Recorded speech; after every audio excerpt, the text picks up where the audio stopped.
약속한 시간이 돼서 바로 시작을 해보도록 하겠습니다. 안녕하십니까? 아직 쌀쌀한 날씨에도 일정을 바쁘실 텐데 관심을 갖고 찾아주신 내외빈과 강연자, 독자, 청중분들께 먼저 감사 인사를 드립니다. 이번 포럼 사회를 맡은 저는 비즈니스워치 산업부 기자 윤도진이라고 합니다.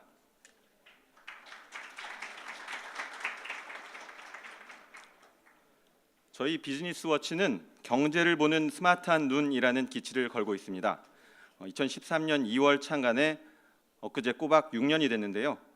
독자분들의 경제 활동을 돕는 동반자, 더 충실한 언론이 되자는 뜻에서 비즈니스 위드 비즈워치라는 모토를 내걸고 있습니다. 저희는 소통이라는 지향을 위해서 이렇게 여러분들과 함께 하는 세미나를 매년 두어 차례 여는데요. 창간 첫 해 닥터둠 마크 파버를 여의도로 초청한 이후로 국제경제 세미나로는 9번째, 중국을 다루기로는 6번째 자리가 오늘 이 자리입니다. 중국은 시진핑 집권 2기가 올해 2년 차를 맞았습니다. 강한 중국을 표방하는 시진핑은 역시 강한 미국을 내세우는 트럼프와 강대강 충돌 모습을 보이고 있습니다. 미중 간 갈등은 양쪽을 끼고 살 수밖에 없는 한국인, 또 한국 기업의 큰 변수가 되고 있습니다. 제대로 상황을 예측하고 또 대비하지 않고는 전에 없는 위기를 마주할 수 있다는 얘기입니다. 그래서 올해는 미중 갈등 속 한국 기업의 전략이라는 주제로 자리를 마련했습니다. 먼저 이 자리를 마련하신 비즈니스워치 조용만 대표님의 환영사가 있겠습니다. 예, 반갑습니다. 방금 소개받은 비즈니스워치 조용만입니다.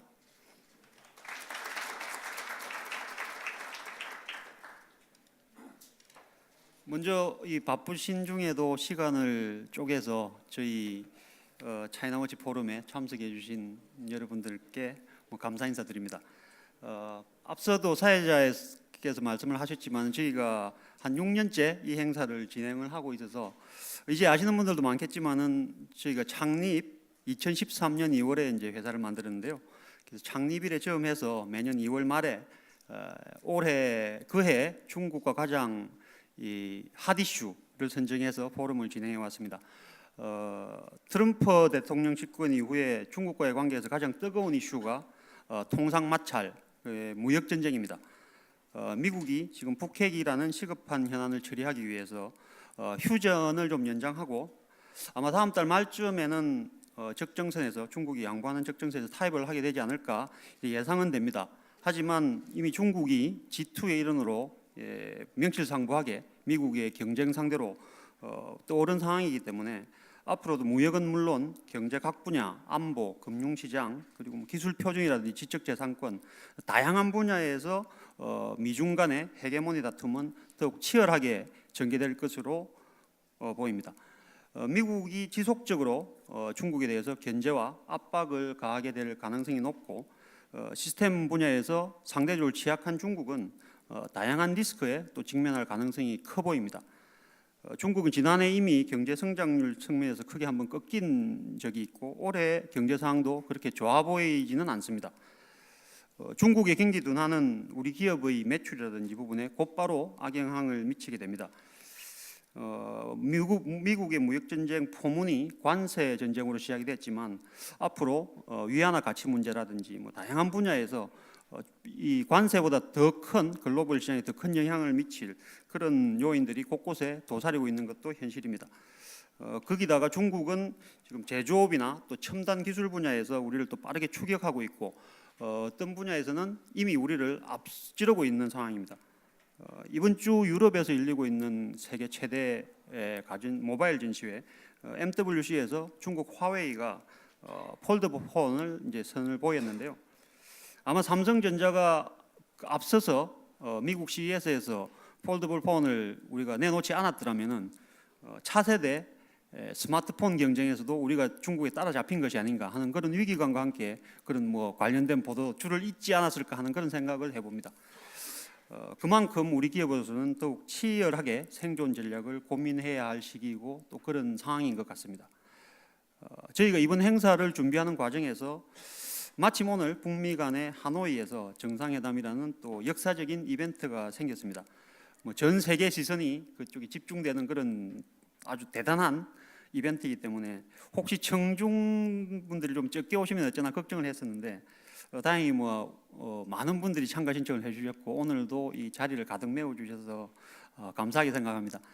중국이라는 그 문제가 우리 경제와 우리 살림살이에 있어서 그만큼 밀접하게 연관돼 있고 또 그만큼 관심이 높다는 그런 반증이 아닐까 생각을 합니다. 하노이 협상이 이제 순조롭게 진행이 돼서 한반도의 평화 체제가 구축이 되고 또 북한이 개혁 개방의 길로 나서게 된다면은 아마 내년 차이나 포럼의 주제는 북한 개혁 개방에 있어서 중국을 어떻게 활용하고 중국과 어떻게 또 협력을 할 것인가 하는 이런 주제로 진행을 하게 되지 않을까 하는 그런 생각도 해보게 됩니다. 때가 때인지라 오늘 저를 비롯해서 참석해 주신 여러분들은 아마 좋은 공부 기회를 좀 갖게 된 것 같다는 생각도 듭니다. 하노이에서 지금 북한과 미국이 어떤 태도로 협상에 임하는지 또 소식이 속속 들려올 텐데요. 또 한편으로 앞으로 전개될 미중 간 그런 헤게모니 다툼의 여러 변수들을 점검해보고 우리에게 미치는 영향을 종합적으로 좀 고민할 수 있는 그런 자리가 아닌가 생각합니다. 오늘 포럼에서 주제 발표를 해주실 김시중 원장님과 송영관 연구위원님, 이치훈 중국팀장님 그리고 종합 토론을 이끌어주실 안총기 전 외교부 차관님까지 각 분야 전문가들이 죄송합니다. 머리를 맞대고 해안을 모으는 과정에서 우리 기업들이 나아갈 방향과 전략이 도출될 수 있기를 기대합니다. 비즈니스워치는 앞으로도 차이나워치 포럼을 통해서 중국 이슈에 대한 해법과 대안을 제시하고 대중국 비즈니스의 동반자가 되도록 노력해 나가겠습니다. 감사합니다. 네, 조용만 대표님 감사드립니다. 바로 본격적으로 포럼을 시작해 보도록 하겠습니다. 포럼의 문을 열 첫 스피치는 김시중 서강대 국제대학 원장께서 맡아주셨습니다. 김 교수님께 미중 갈등의 전망과 한국 기업의 대응 강연 듣도록 하겠습니다. 안녕하십니까? 서강대학교의 김시중이라고 합니다. 오늘 제가 발표할 제목은 글자 하나 제가 정한 것이 아니라 주최 측이 저한테 정해서 주신 걸요. 제가 이제 맞춰서 준비했고요. 또 한 가지 주최 측에서 저한테 이 원고를 한 달 전까지 제출해 달라고 하셔서 지금 이 내용은 정확하게 한 달 전에 제가 주최 측에 보낸 내용입니다. 그러니까 지금 봤을 때는 굉장히 자명한 것도 그 당시에는 상당히 불확실한 측면이 있었는데 어쨌든 그걸 감안하고 제 말씀을 진행하겠습니다. 일단 제가 말씀드릴 구조는 이렇게 이제 배경과 전개 이 두 가지는 일종의 서론격이라고 이해하시면 되겠고요. 간단하게 하고 그다음에 이제 3, 4, 5에 초점을 맞춰서 이것이 과연 그동안 어떻게 파급 효과를 영향을 주었는가 그리고 어떻게 될 것 같은가 마지막으로 이제 이런 상황 속에서 우리 기업들은 어떻게 대응하면 좋을까 이런 내용으로 한번 구성해 봤습니다. 배경 미중 갈등이라고 여기서 표현을 했죠. 근데 작년엔 주로 언론들에서는 이제 미중 무역 전쟁이라는 표현을 많이 썼는데 그게 왜 발생했을까? 표면적인 이유는 미국이 굉장히 많은 무역 적자를 오랫동안 지속하고 있다. 이거에 대한 불만을 표시한 것이다. 이렇게 얘기를 합니다. 여기 몇 가지 팩트를 제가 적시해 놨는데요. 미국의 제일 큰 무역 적자 상대국이 중국이고 중국 입장에서 제일 큰 무역 흑자 상대국이 미국입니다. 각 나라의 통계가 정확하게 일치하지 않아서 약간의 차이가 있지만 그 구조에 관해서는 아주 명확합니다. 그래서 예를 들자면은 중국은 미국 전체 수입에 있어서 5분의 1 이상을 차지하고 있고 무역 적자의 반을 차지하고 있다. 반대로 중국의 입장에서 미국은 전체 수출의 한 20% 가까이 되고요. 무역 흑자의 반 가까이 됩니다. 이런 구조가 10년 이상 계속 유지해 왔다는 거죠. 그러니까 상식적으로 미국이 불만을 가질 수 있다라는 얘기를 할 수가 있겠고요.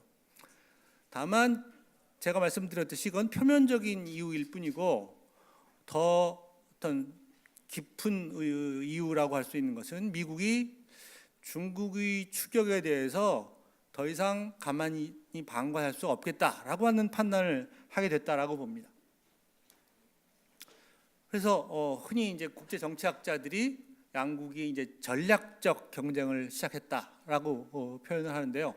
그러니까 중국 경제의 규모가 불과 한 15년 전만 해도 뭐 미국 입장에서는 굉장히 미미한 상대였는데 2010년이 돼서 이제 일본을 추월해서 세계 제2의 경제 규모가 됐고, 지금 현재는 이제 흔히 공식적인 통계자로 떨어지면 미국 GDP의 한 60%를 좀 넘는 수준에 도달했고, 근데 GDP를 평가할 때 그 나라의 물가 수준을 고려해서 재평가를 하기도 하는데 흔히 이제 그 구매력 평가라고 하는데, 그런 기준으로 평가를 해보면 이미 중국의 경제 규모는 미국의 경제 규모를 넘어섰고, 또 소위 말하는 국제 정치적인 측면에서 보면은 2008년도 세계 금융위기 발생 이후에 중국이 상당히 공격적이고 적극적인 국제 문제에 참여하고 목소리를 내기 시작하면서 이것이 미국의 입장에서는 자기네가 만들어 놓은 질서를 위협하는 그런 것으로 인식하게 되면서 이거를 방관할 수 없겠다라고 하면서 이제 대응한 이런 측면이 있다는 거죠. 특히 그 과정에서 미국의 입장에서 볼 때는 중국이 추격하는 것이 굉장히 불공정한 게임을 통해서 중국에 진출한 기업한테 강제로 기술을 이전하도록 강요한다든지 뺏어간다든지 등등 이제 이런 불만이 이제 표출된 겁니다. 이제 거기에 이제 한 가지 더 굳이 첨언을 하면은 양국 모두 강력한 소위 민족주의 성향을 갖는 국가주의 성향을 갖는 지도자들이 등장을 하면서 이제 미국에서는 아메리카 퍼스트라고 하는 슬로건이 이제 득세하게 됐고, 중국에서도 뭐 중국몽, 중국의 꿈, 또 위대한 중화 민족의 부흥 뭐 이런 식의 슬로건이 뜨면서 결국은 그 두 큰 세력의 이제 충돌로 가는 듯한 느낌이 이제 작년부터 보다 명확해졌다, 이런 말씀을 드릴 수가 있겠습니다. 이게 이제 배경이고요. 이제 전개 과정은 뭐 여러분들이 다들 잘 아시는데 굳이 제가 첫 번째 이 슬라이드에서 말씀드리고자 하는 것은 지금 전개되고 있는 국제 통상 질서의 변화라고 하는 것은 물론 그 한복판의 미중 갈등, 미중 그 무역 전쟁이 있지만 그보다 더 큰 변화일 수도 있다라는 겁니다. 그래서 특히 작년부터 미국이 여러 가지 새로운 그 보호무역 조치들을 발표하고 있는데, 여기에는 전에 없고 일종의 새로운 게임을 시작하는 것들이 포함되어 있어요.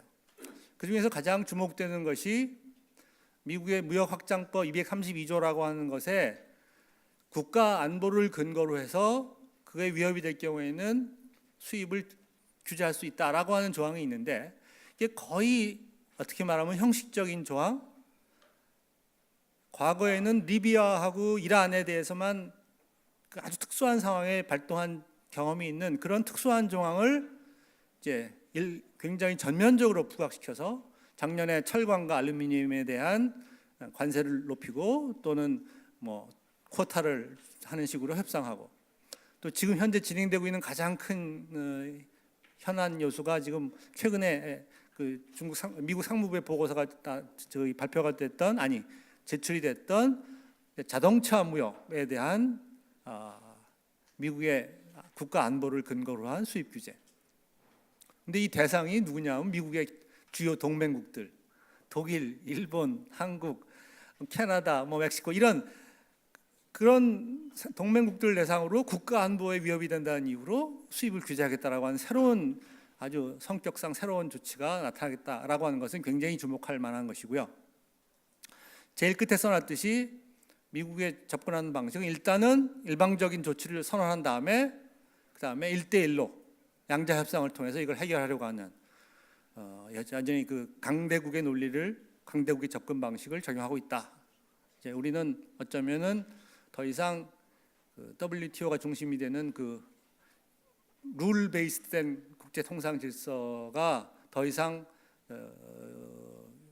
완전히 무의미하다고 표현하기는 제가 좀 과한 것 같지만 굉장히 약화되는 새로운 시기에 들어가고 있다, 이런 말씀을 드리겠고요. 이 맥락에서 이제 소위 말하는 중국과 미국의 무역 갈등이 작년부터 표면화되기 시작했습니다. 이건 뭐 제가 더 이상 자세하게 말씀을 드리지 않겠지만 일단 4월 달에 발표가 되기 시작해서 500억 달러어치의 중국산 수입품에 대해서 추가 관세를 25% 부과하겠다. 그리고 그거에 근거해서 실제로 7월 달에 340억 불인가요?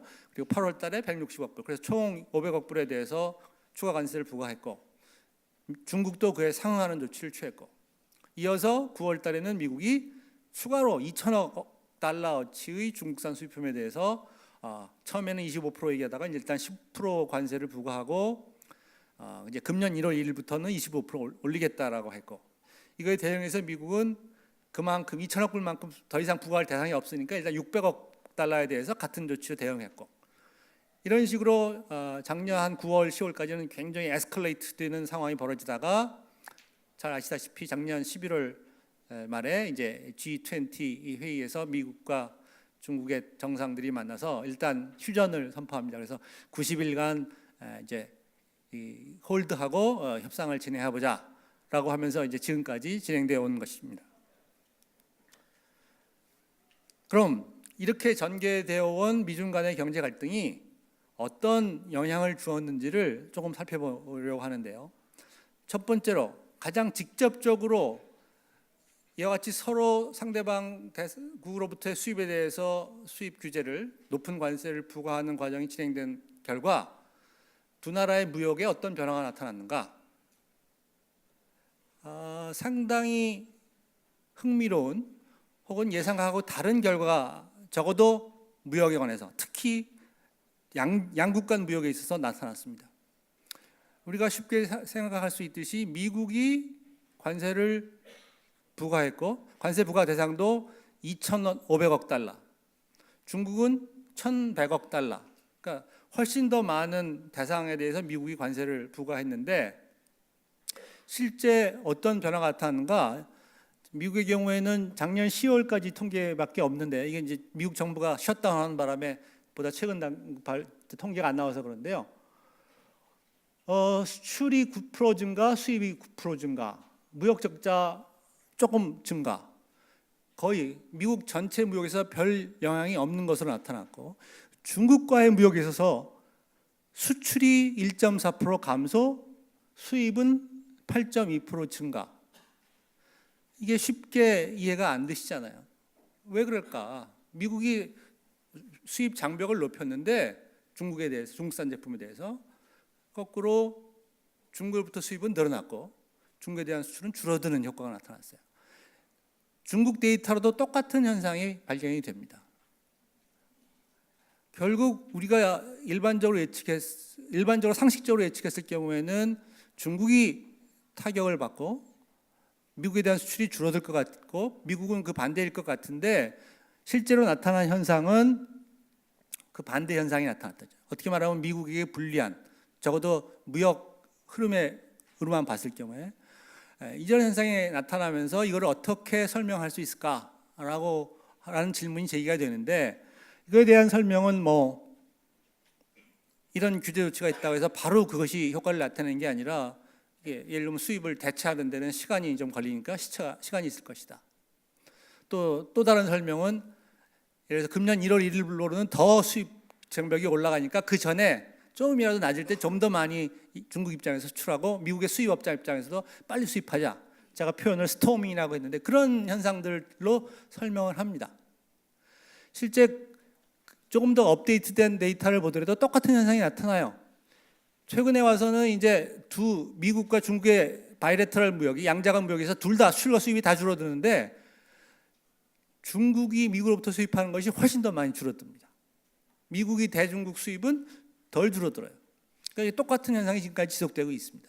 그래 이렇게 이것만 보면은 이제 중국의 타격이 상대적으로 적은 것 같은데 좀 더 넓게 거시적으로 봤을 때는 중국이 역시 타격이 더 큰 것으로 판단이 됩니다.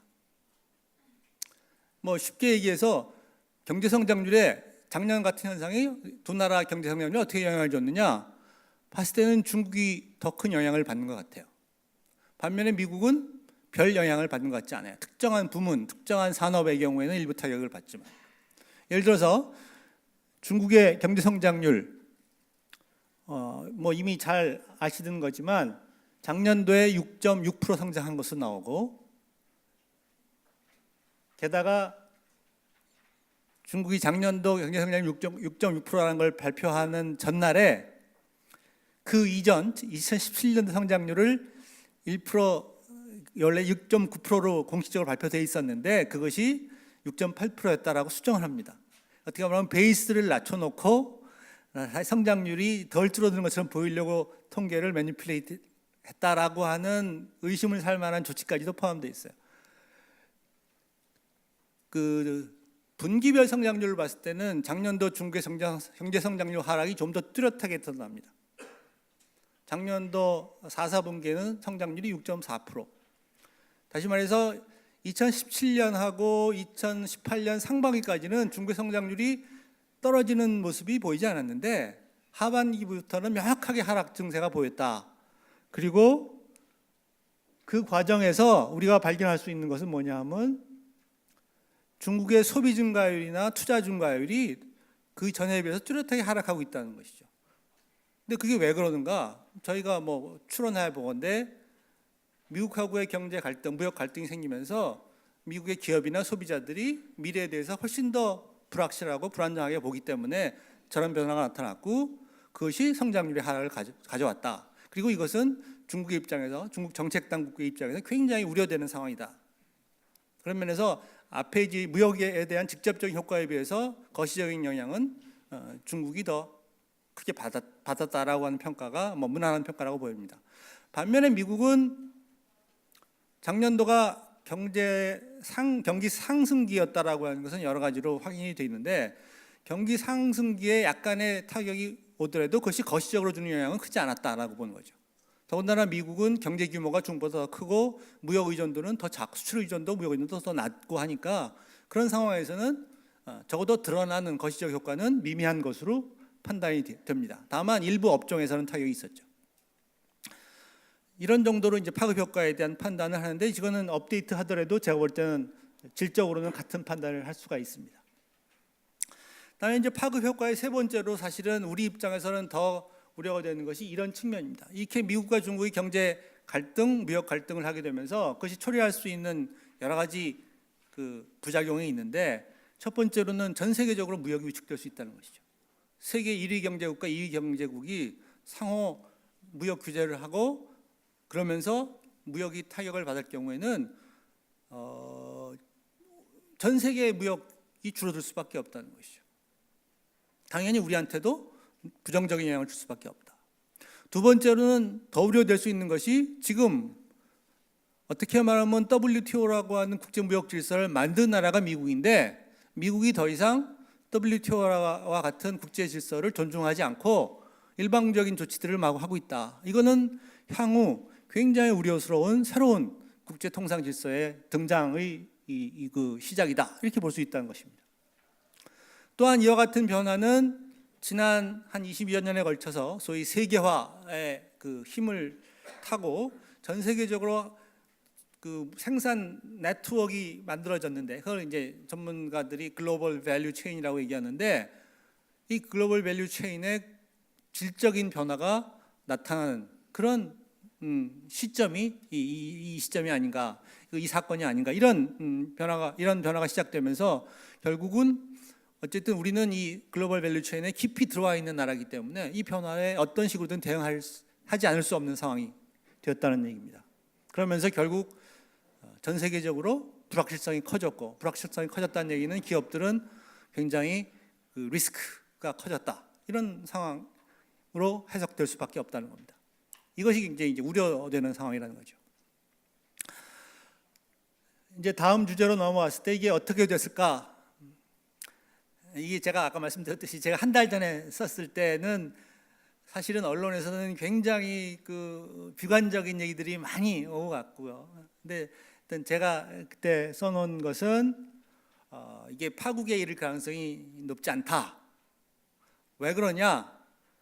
적어도 제가 판단했을 때는 만약 무역 전쟁이 에스컬레이트되고 미국이 관세율을 25% 올리고 또 더 확장하고 이럴 경우에는 두 나라 모두 굉장히 심각한 경제적 타격을 받을 것이다.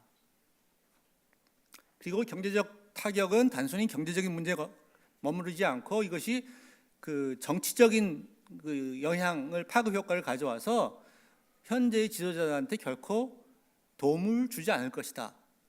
따라서 합리적으로 적어도 경제학적인 접근으로 판단을 한다면은 트럼프 대통령이 여러 가지 그 위협하고 많은 얘기를 하지만 그것을 실행하는 것이 자국의 또 자기의 정치적 이득에 도움이 되지 않는다라고 판단이 들 경우에는 적절하게 상대방의 양보를 얻어낸 다음에는 그걸 수용하지 않을까. 마찬가지로 중국도 굉장히 이건 중국의 부상 과정에 커다란 타격을 줄 수 있는 새로운 요인인데 상당한 정도의 양보를 하더라도 이 큰 장벽은 이렇게 덮고 가는 것이 중국의 이득이 될 것이다. 경제적으로 또한 정치적으로. 이런 맥락에서 이런 말씀을 드렸고 제가 쓸 당시에는 그 당시 차관급 협상이 약간의 성과를 냈다라고 하는 정도의 결과였는데 그 이후에 이제 지난 한 달에 걸쳐서 조금 더 고위급 협상들이 진행되어 왔고 지금에 와서는 이제 상당 부분 협상 기간을 연장해서 일단은 3월 1일까지만 연장을 해놨는데 그걸 더 연장해서 일정한 타협에 도달할 것이다라고 하는 것이 지금은 우세한 그 전망이 되어가고 있습니다. 결국 어떻게 얘기하면 제가 한 달 전에 예측했던 것이 지금 현실 실현되고 있다라고 하는 그 느낌이 들어요. 다만 제가 추가로 강조하고 싶은 것은 이렇게 타협이 되고 양국이 그것이 MOU 형태가 됐던 무슨 다른 더 공식적인 협정 형태가 됐던 이 무역 전쟁을 마무리하는 어떤 조치를 취하고 합의에 이르더라도 이거는 이제 갈등의 종식이 아니라 새로운 갈등의 시작이라고 판단이 됩니다. 그 이후에 여전히 그럼 이렇게 합의한 내용을 제대로 이행하고 있는가를 놓고 갈등이 벌어질 것이고 또 여러 가지 아까 사장님께서 말씀하셨지만 환율이랄지 또 기술이랄지 등등 새로운 여러 가지 이슈를 놓고 양국은 계속적으로 갈등을 할 수밖에 없다. 왜? 이거는 크게 보면 두 나라의 전략적 경쟁의 한 부분이기 때문에 그리고 이 전략적 경쟁은 앞으로 상당 기간 지속될 수밖에 없기 때문에 그런 맥락에서 양국은 앞으로도 계속 다양한 형태로 또 때로는 굉장히 심각한 모습으로 갈등을 지속할 것이다 라고 하는 전망을 드립니다. 이제 마지막으로 제가 이제 드리는 제안은 사실은 뚜렷한 한계가 있습니다. 제가 기업인들한테 훨씬 더 많은 그 정보를 갖고 또는 지식을 갖고 들 수 있는 것이 아니지만 그냥 제 입장에서 간단하게 정리를 해보면은 일단 특히 오늘은 차이나 워치이기 때문에 중국과 관련한 얘기를 좀 드리면은 아까도 말씀드린 이와 같은 전 세계 통상 환경의 변화 플러스 중국 경제의 질적이고 구조적인 변화 이 큰 두 가지 변화를 염두에 두고 중국 관련 비즈니스를 하셔야 될 거다라고 하는 말씀을 드립니다. 그러면 여기서 제가 추가로 말씀드리는 중국 경제의 구조적 변화라고 하는 건 뭐냐? 중국에서 한 3, 4년 전부터 뉴노멀, 신창타이라는 표현을 쓰는데 그 새로운 중국 경제 구조적 현상이 뭐냐? 간단하게 정리해 보면 성장률의 하락이에요. 성장률의 하락, 작년에 6.6%, 금년에는 대부분이 6.5% 미만의 성장률을 예측합니다. 이게 잘 마무리되더라도 성장률 하락은 이거는 앞으로 지속될 것이고 이거를 받아들이셔야 됩니다. 중국이 과거처럼 고속 성장할 거라고 하는 기대는 이제는 더 이상 하지 않는 것이 합리적이다. 두 번째로는 이제 경제 구조의 변화가 나타나는데 이제 산업 구조의 변화 이 측면에서는 과거 중국이 세계 공장으로 불리는 소위 제조업에 아주 중요한 역할을 했지만 이미 한 5년 전부터는 중국의 상대적으로 서비스업이 훨씬 더 빠르게 성장하고 2차 산업, 제조업은 위축되고 있다. 이것도 정착된 새로운 구조 변화다. 그리고 이제 소위 성장 엔진의 변화 혹은 중국 수요 구조의 총 수요 구조의 변화라고 얘기하는데 과거에 중국은 투자와 수출이 경제 성장을 이끌어가던 시기 그런 경제였는데 예를 들면 투자가 1년에 전년 대비 20% 증가. 이거 보통이었거든요. 수출도 2000년대 중반 같은 경우에는 전년 대비 25% 증가. 이런 구조였는데 작년도에 중국의 수출 증가율이 아마 7% 8%였고 투자 증가율은 6%였어요. 상대적으로 소비 증가율이 9% 정도였다는 것은 이미 중국의 수요 구조 또는 중국 경제의 성장을 이끌어가고 있는 주 엔진이 상당히 변하고 있다라고 하는 것을 명확히 인식해야 될 거고, 또 중국 정부 스스로 정책적으로도 성장률이 떨어지는 것은 수용한다. 물론 너무 빨리 떨어지는 것은 막으려고 하겠지만, 그러면서 적어도 뭐 민생이랄지 환경이랄지라고 하는 것을 강조하면서 자기네들은 우리는 질적인 성장으로의 전환을 추구하고 있다, 이렇게 표현을 합니다. 이것은 한편으로는 규제 강화이지만 또 다른 한편으로는 새로운 시장의 등장으로 해석할 수도 있는 것입니다. 따라서 이런 질적인 변화 혹은 정책의 변화에 적절히 대응하는 것은 기업의 몫이다, 이런 생각을 말씀을 드리고요. 당연히 개별 기업의 특성에 따라 달라지겠지만 우리가 중국 비즈니스라는 모든 기업한테 하나의 처방을 드리는 것은 전혀 무의미합니다. 이제는 개별 기업의 위치나 산업이나 전략에 따라서 다 다를 수밖에 없다는 말씀을 강조드리고요. 중요한 것은 어쨌든 아까 말씀드렸던 글로벌 밸류 체인의 변화, 그 과정에서 중국은 아주 중요한 최종 생산자 역할을 그동안 해왔는데 그 역할은 줄어들 수밖에 없다라고 하는 그것, 그리고 서비스업의 상대적인 발달, 중국에 특히 최근에 와서 뚜렷한 것이 소위 말하는 플랫폼 기업이 중요한 역할을 하는데, 그 플랫폼에 올라타는 것이 중국 시장에 들어가는 중요한 통로다. 그리고 리스크의 확대에 따른 리스크 관리, 이런 정도의 어떻게 말하면 조심해야 될 것들을 말씀드렸고요. 마지막으로 그럼에도 불구하고 새로운 기회라고 하는 것들이 많이 만들어질 수 있다. 예를 들자면은 미국이 중국으로 하여금 이제 시장을 개방을 늘리도록 압력을 가했고, 실제로 중국은 작년부터 여러 가지 방식으로 시장 개방을 확대하고 있단 말이죠. 대표적인 것이 자동차 관세를 일방적으로 내렸어요. 또 금융시장 개방을 한도는 있지만 어쨌든 더 늘립니다. 또 이번에 이제 타협이 되면 여러 가지 새로운 개방 조치가 취해질 거예요. 일단 미국을 상대로 한 거지만 우리가 이용할 수 있는 개방도 충분히 있을 수가 있다는 거죠. 그거를 활용하는 그런 작업. 또 하나는 중국이 이와 같이 미국발 압력으로 인해서 경기가 하강하니까 작년 말부터 명확하게 경기 부양 정책을 쓰고 있습니다. 그 재정 정책이건 통화 정책이건.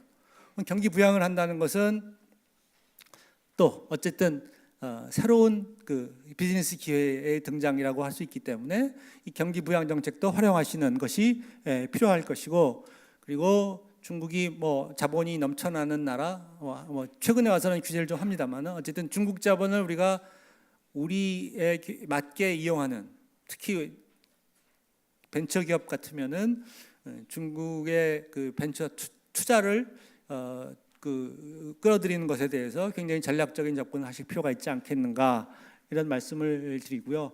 마지막으로 이건 장기적인 얘기일지 모르지만 북한에 대한 장기적인 공동 진출이랄지 또는 중국의 1대1로와 연계한 제3국 진출할지 하는 가능성도 열어놓고 보시는 것이 필요하지 않겠는가, 이런 정도로 제 말씀을 마치겠습니다. 감사합니다.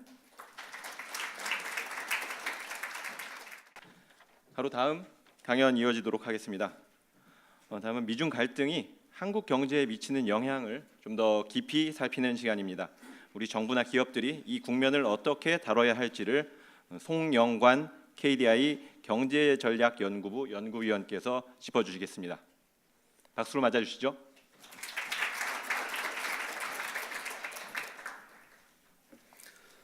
네, 이렇게 큰 자리에 초대해 주신 비즈니스 워치 측과 그다음에 이렇게 바쁜 시간에도 와주신 여러분께 감사를 드립니다. 일단 제가 오늘 말씀드릴 거는 김시중 교수님께서 말씀하신 내용의 연장선에서 좀 보실 수가 있을 것 같습니다. 저는 좀 더 이렇게 좀 그 정책적 측면에서 좀 말씀을 드리고요. 그리고 그 우리나라 그 좀 통계를 기반으로 해가 좀 말씀을 드리도록 하겠습니다. 일단 그 첫 번째 질문 경제 영향에 대해서 좀 우리가 알아보기 위해서 그 한미중 상품 무역 관계를 좀 일단 먼저 좀 살펴보고요. 그 다음에 그것이 우리 지금 미중 통상 갈등이 한국 경제에 어떤 영향을 미칠 수 있냐 이 부분을 좀 말씀드리도록 하겠습니다. 그리고 향후 전망 이 부분은 김시인 교수께서 일단 좀 다뤘기 때문에 짧게 다루도록 하겠습니다. 그리고 거기서 이제 우리가 어떤 정책 대응을 해야 되느냐 이런 내용을 말씀드리도록 하겠습니다. 일단 그 상품 무역 관계를 살펴보면은 이게 이제 첫 번째 이 왼쪽에 있는 게 중국이 미국에 미국이 중국에 이제 수출하는 그 부분입니다. 그래서 대략 한 150, 그러니까 빌리언 달러를 그냥 조라고 이렇게 간단히 그냥 생각을 하면은 한 150조 정도를 중국에 수출하고 있고요. 그 한국에 수출하는 거는 그보다 훨씬 못하죠. 그리고 저 오른쪽 슬라이드를 볼 것 같으면 중국이 이제 미국에 수출하는 거는 약 한 그 500조 가까운 그러한 그 수출을 하고 있습니다. 그리고 이제 주요 품목을 볼 것 같으면은 항공 우주 이게 이제 HS 코드로 이제 된 것 같은데 항공 우주 부품, 자동차 뭐 그다음에 과일 채소, 기계주 이렇게 좀 이런 부분들을 미국이 중국에 이제 수출하고 있습니다. 아까 김신익 교수님께서 그 미국이 중국에 수출하는 게 그 좀 많이 줄었다. 그 부분이 이제 이 과일 채소 대두 부분이 아마 굉장히 클 겁니다. 그 부분에 대해서 중국이 이제 수입을 많이 줄였고요. 중국이 이제 미국에 수출하는 거는 여기 보실 것 같이 이제 그 전자부품 쪽이 굉장히 큽니다. 그리고 기계류 이런 부분들에 이제 수출이 많습니다. 전자부품 같은 경우에는 최종재보다는 중간재가 많기 때문에 이런 부분에 대해서는 직접 이 영향에서 그만큼 수입이 많이 줄지는 않았습니다. 미국이 이제 중국에 한 그 수출 구성비를 보면은 좀 다양하게 이렇게 돼 있고요. 그래도 이제 중간재, 부품 이런 쪽이 좀 많고 중국이 미국에 수출하는 거는 그 소비재 부분이 그래도 비교적 큽니다. 그래서 이 부분이 이제 미국이 좀 약점인데요. 그러니까 관세를 매기게 되면 소비재 같아서는 바로 가격 인상으로 가기 때문에 인플레이션 야기가 이제 쉽죠. 그래가지고 이런 부분이 좀 미국이 많이 염려하는 그런 부분입니다. 그리고 이제 한국이 미국에 이제 주로 어떤 걸 수출하냐 이거는 이제 우리나라 제품들이 미중 통상 갈등으로 해서 어떤 품목들이 영향을 받을까 이걸 이제 좀 생각해 보기 위해서 작성한 그 슬라이드입니다. 우리가 자동차 부분이 굉장히 큽니다. 그리고 기계류, 전자부품 이런 쪽이 굉장히 크고요. 미국이 이제 우리한테 수출하는 거는 기계류, 전자부품 이런 쪽이 굉장히 큽니다. 그러니까 이 전자부품이나 이 부분이 전반적으로 그 한국, 미국, 중국 사이에 굉장히 많은 그 무역이 있다는 걸 알 수 있습니다. 반면 이제 우리가 중국에 이제 어떤 걸 많이 하냐 마찬가지로 전자부품 쪽이 굉장히 큽니다. 그리고 기계류가 좀 그렇고 그래서 이게 전반적으로 이 전자부품이나 기계류 이쪽이 굉장히 거래량이 많다 이걸 이제 알 수가 있습니다. 그러면 이제 통상 갈등에서 우리 경제에 이제 어떤 영향을 미치냐 이 부분은 제가 이런 수출입 구조하고 그다음에 글로벌 가치사슬 이런 걸 통해 가지고 우리가 추정을 해볼 수가 있습니다. 그래서 이 부분은 제가 이제 계산을 하긴 했는데요. 근데 이거를 제가 아직 그 저희 KD에서 이제 발표를 하려 그래서 여기서 그 값을 발표는 안 하겠습니다. 근데 이제 대충 어떻게 했냐면은 세계 산업 연관표라는 게 있습니다. 그걸 이용해 가지고 이제 탄력성을 연계하고 뭐 이런 과정을 통해 가지고 그래서 이제 좀 추정을 이렇게 좀 할 수 있습니다. 그렇게 하다 보면은 그 결론이 그 김시민 교수님께서 발표하신 내용과 거의 비슷합니다. 그러니까 지금 현재까지 그 이게 이제 지금 2단계까지 지금 온 상황인데 그 8월 말 정도까지 수준이면은 그 영향이 그렇게 크질 않습니다. 일단 규모가 작기 때문에. 근데 이게 2천억 규모 여기서부터 이제 조금 얘기가 달라지기 시작합니다. 그래서 근데 이게 지금 시작이 된 게 10월 뭐 이쯤이니까 아직 영향이 많이 나오지는 않았어요. 근데 이거를 이번에 트럼프가 만약에 미국 중국하고 실패하게 되면 지금 현재 10% 관세인데 이걸 25%로 올리겠다 그랬거든요. 근데 지금 현재 우리나라도 영향을 많이 안 받고 있습니다. 근데 이게 25%가 되는 순간부터는 좀 게임이 굉장히 달라집니다. 제가 계산한 바에 의하면은 우리나라 수출에도 굉장히 영향이 많고 우리나라 GDP에도 영향이 많습니다. 그리고 지금까지는 별로였는데 이 25%가 되는 순간 중국에 주는 타격이 굉장히 큽니다. 중국 GDP라 수출에요. 그리고 우리나라가 중국에 하는 수출 이게 영향이 굉장히 많습니다.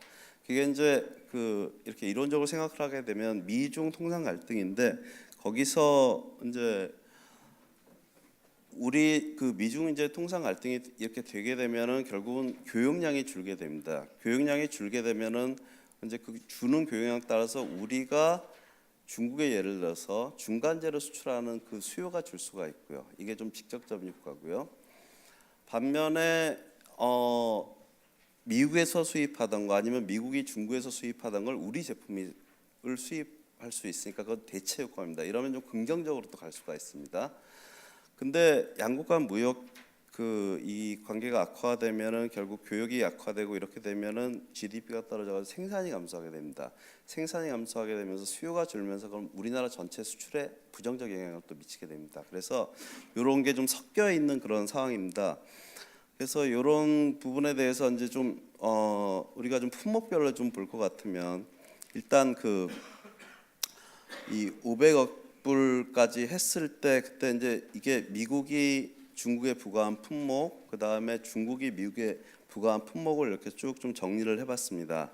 그리고 우리나라가 미국에 수출하는 거, 우리나라가 중국에 수출하는 거 이걸 고려해봤을 때 좀 문제가 되는 것들이 결국은 이 기계류 쪽하고 그 다음에 85 전기전자 이쪽이 가장 좀 문제가 되는 것 같습니다.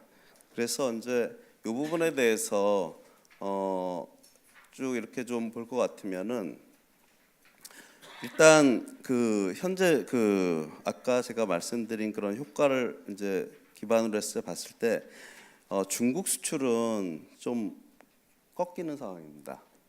근데 미국 수출은 꺾이질 않고 있습니다. 그래가지고 미국 쪽에는 약간 중국 제품이 수입을 안 하면서 우리 제품이 좀 가는 대체 효과가 좀 크다고 이제 생각을 해볼 수가 있고 중국은 확실히 영향이 있습니다. 그럼 품목별로 어떻게 되느냐? 그러면 이제 역시 전자제품 쪽에서 이게 미국에 이렇게 가는 부분에 대해서는 별로 꺾이지가 않았는데 중국에 가는 거에 대해서는 굉장히 감소가 많이 됐습니다. 그래서 이 전자제품 쪽에서 타격이 확실히 좀 있다. 중국으로 가는 거에 대한 타격이 좀 많다. 이걸 알 수가 있고요. 그리고 이제 기계주는 제가 봤는데 별로 영향이 없었습니다. 근데 또 이 무기화학류 이 부분도 이제 관세를 매긴 부분인데 이 부분에서도 이렇게 좀 중국 수출이 감소를 했습니다. 그래서 이런 부분에 대해서 지금 현재 이 미중 갈등 관세 부과한 조치들이 한국 요 무기화학유하고 그다음에 전기 전자 제품에 영향을 미치고 있다 이렇게 이제 볼 수 있겠습니다. 그럼 이제 배경과 향후 전망에 대해서 이제 말씀을 드리겠는데 왜 트럼프가 이러냐 그런 건 결국은 트럼프가 이 중국을 때리는 게 선거에 유리하기 때문에 이제 그렇다는 판단을 이제 하고 있는 것 같습니다. 그리고 주목해야 될 인물이 이 피터 나바로라는 이분인데요. 이분이 지금 백악관 무역제조업 정책국장에 기용되어 있습니다. 그래가지고 대표적인 매파로 분류되어 있는데 다행히 이분이 지금 미중 통상 거기에는 전면으로 나서지는 않고 있는데 이분이 책이 이제 Death by China라는 책을 읽어볼 것 같으면은 굉장히 놀라운 내용이 거기에 담겨 있습니다. 중국은 그냥 악의 축입니다. 그냥 이분 견해에서는. 그래서 이런 분이 이렇게 좀 주요 자리에 기용된 자체가 사실 굉장히 좀 염려스러운 부분인데 이분 혼자 정책을 하시는 건 아니니까. 근데 중국이 처음에는 이 똑같은 강도로 대응하겠다 이렇게 이제 세게 나왔었습니다. 근데 그러다가 지금은 많이 물러선 상황이고요. 트럼프의 궁극적 목표가 재선이겠죠. 그리고 일자리, 특히 제조업 일자리 복원이 굉장히 중국 트럼프한테는 이제 중요한 일일 겁니다. 그래서 이제 이 무역 흑자가 굉장히 일자리를 막는다. 이게 이제 큰 논리 구조인 건 뭐 아실 겁니다. 그래서 그리고 이제 중국의 이제 기술 이전, 뭐 허가 규제 이런 여러 가지 부분에 대해서 이제 말을 하고 있는 상황이고요. 이 논리의 이제 문제점에 대해서는 좀 사실 이 중상주의적 논리입니다. 이게 무역 적자는 무조건 나쁘고 양국 간 무역 수지는 균형을 이루어야 된다. 이게 트럼프는 이제 좀 하나 더 나간 게 양국 간의 관계가 반드시 무역 수지를 균형을 이루어야 된다는 좀 극단적인 그 중상주의적 생각이 있는 것 같은데 이 부분이 사실 굉장히 좀 위험한 상황입니다. 그래가지고 지금 미국과 무역 수지 흑자를 보고 있는 EU, 특히 독일 그리고 일본 이런 나라들도 굉장히 긴장을 하고 있는 상황입니다. 근데 이제 이것의 문제점에 대해서는 지금 이미 세계 무역 구조가 이렇게 중간재 교역으로 90년대 이후부터 많이 바뀌었거든요. 그래서 사실 이런 논리가 더 이상 좀 통하기가 쉽지 않은데 이런 부분들 그리고 이제 관세라는 거는 결국은 그 보호무역이라는 거는 국내 가격 상승을 일으켜가지고 인플레이션에 대한 염려가 큽니다. 우리가 인플레이션의 그 해악에 대해서는 많이 생각을 안 하는 부분이 있는데 지금은 몇십 년간 별로 인플레이션이 없었기 때문에 근데 베네수엘라 같은 경우가 인플레이션이 지금 뭐 10,000% 막 이런 상황이거든요. 그러니까 내가 월급을 100만 원 받은 게 100원이 되는 이런 상황입니다. 그러니까 인플레이션이라는 게 사실 굉장히 그 경제 해악을 크게 주고 있고, 근데 그 관세라는 거는 이 인플레이션에 그 직접 영향을 주는 게 거기 때문에 그 미국 내에서도 이 반발이 큰 상황입니다. 그래서 이제 트럼프가 중국에 원하는 거는 트럼프는 무역 흑자 감소가 굉장히 클 것 같습니다. 근데 이제 그 참모진인 라이트하이저나 이런 사람들은 중국의 이런 그 구조적인 문제들, 메이드 인 차이나 문제라든가 뭐 이런 부분들을 많이 건드리고 싶어하는 것 같습니다. 근데 중국 같은 경우에 이제 이 기술 이전, 지식재산권 보호 이 부분에 대해서는 좀 합의가 많이 이제 진전이 된 것 같은데 국유기업 문제라든가 그다음에 보조금 문제 이런 부분은 중국 그 어떤 그 공산주의 체계의 그 큰 틀인데 이 부분을 과연 어떻게 할지 그거는 미국 측에서 요구도 명확하지 않고 이걸 해결하는 방법도 명확하지 않은 그런 상황입니다. 이렇기 때문에 미중 무역 전쟁 이 갈등은 아까 김시중 그 교수님 견해하고 저 동의를 하는데 극단적으로 가지는 않을 거다. 서로 잃을 게 너무 많기 때문에. 하지만 이런 구조적 문제가 해결되기 힘들기 때문에 계속 장기화는 될 것이다. 이런 생각을 합니다. 간단히 미국이 어떠한 힘이 있냐 그걸 이제 좀 말씀드릴 것 같으면 일단 관세를 때릴 수가 있습니다. 그래서 관세는 201조 그 세이프가드 조치가 있고 그 다음에 232조 이런 조치가 있고요. 또 그 다음에 중국에 지금 하고 있는 건 301조입니다. 이거는 미국 무역에 부담을 주거나 제한하는 외국 정부의 그 국제무역협정 위반 조치 그리고 불합리하고 차별적 조치 이런 조치가 있을 경우 그 관세를 매길 수 있는 그런 근거가 되는 법입니다. 그래서 이런 법들을 통해 가지고 그 지금 중국에 대해서 관세를 매기고 있고요. 또 투자 제한을 이렇게 할 수 있습니다. 그 다음에 미국 기업의 수출입 금지 조치도 할 수 있고요. JTA 그 다음에 또 금융 제재를 할 수 있습니다. 그러니까 미국이 그 여러 가지 그 면에서 할 수 있는 그 뭐랄까 정책적 수단은 굉장히 많은 상황입니다. 그런 얘기를 이제 드리고 그러면 이제 앞으로 어떻게 될 거냐? 그 미중 통상 갈등이 만약에 미국의 무역 적자를 해소할 수 있으면 그러면 어느 정도 우리가 좀 긍정적으로 바라볼 수가 있는데 지금 미국의 무역 수지 적자 규모는 계속 증가하고 있고요. 이거에 가장 큰 영향을 주는 거는 그 연방 부채 쪽입니다. 그래서 미국이 이번 작년에 경제 성장률이 굉장히 좋았습니다. 그리고 그 많은 부분은 감세 조치에서 이제 발생을 했습니다. 근데 그 감세 조치는 미국의 연방 부채를 이렇게 늘리는 측면이 되기 때문에 작년에는 좋았지만 올해부터 지금 사실 염려가 좀 되고 있는 상황입니다. 그래서 미국이 계속 이런 연방 부채는 늘고 있고 그러니까 무역 수지 적자 문제는 해소될 기미는 별로 전망은 맑지가 않고요. 그로 인해서 미국이 이런 그 무역 갈등이라든가 이런 거는 계속 지속될 것으로 우리가 예상을 해볼 수가 있습니다. 마지막으로 대응 방안인데 이 단기적으로 사실 우리가 할 수 있는 일이 많지가 않습니다. 근데 우리한테는 이 환율 움직임이 굉장히 영향을 많이 미치지 않습니까? 그래서 일단 이 금융시장 안정화 이 부분에 대해서 이제 우리가 좀 많이 봐야 될 것 같습니다. 작년에 이렇게 볼 것 같으면 중국의 그 이 상하이 종합지수 같은 경우는 정말 그 움직임이 굉장히 발라타일했습니다. 그래서 이런 게 중국 경제에 많은 부담을 줬다고 생각이 들고요.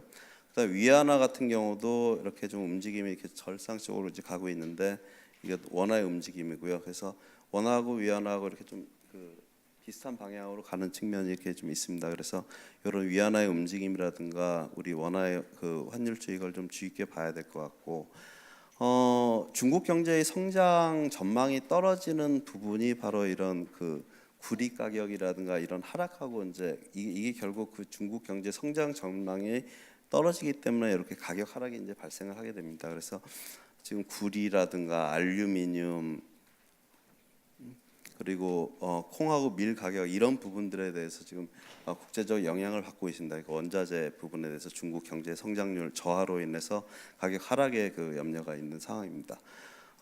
미국 무역 수지 그 적자 규모는 뭐 이 중국이 이제 이렇게 압도적으로 많고요.